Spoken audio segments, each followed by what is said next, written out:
વેપારી મહામંડળ જંબુસર દ્વારા sub district હોસ્પિટલમાં દર્દીઓને ફ્રૂટ વિતરણનો કાર્યક્રમ યોજાયો। વિગતે વાત કરીએ તો જંબુસર તાલુકાના વેપારી એસોસિએશન દ્વારા સબ ડિસ્ટ્રિક્ટ હોસ્પિટલમાં 35 દર્દીઓને ફ્રૂટ વિતરણનો કાર્યક્રમ યોજવામાં આવ્યો હતો અને રેફરલ હોસ્પિટલના ડોક્ટરની સાથે જંબુસર રેફરલ હોસ્પિટલ વિશે ચર્ચા કરી। રિપોર્ટર દેવેન્દ્ર મિસ્ત્રી જંબુસર।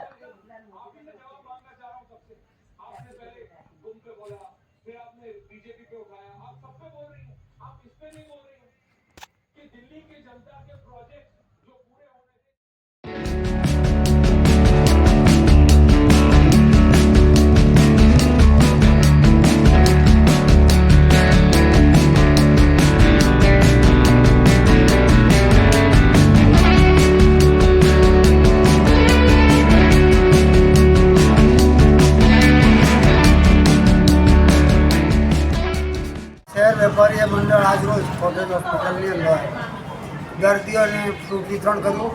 સાથે સાથે કોટેજની મુલાકાત લઈને કોટેજની અંદર ઉપસ્થિત પ્રશ્નો અંગે ચર્ચા કરી। ડૉક્ટરની મુલાકાત લીધી। ડૉક્ટરે તેમના વિષયો પર બી રજૂઆત કરી છે, કારણ કે અમે યોગ્ય જગ્યાએ રજૂઆત કરીશું અને શહેરના હિતમાં કોટેજની અંદર ખૂબ સારો વહીવટ છે। દર્દીઓ કોટેજમાં દાખલ થયું, અત્યારે નવી બિલ્ડિંગની અંદર ખૂબ ક્લિનિંગ અને ખૂબ સરસ વ્યવસ્થા છે।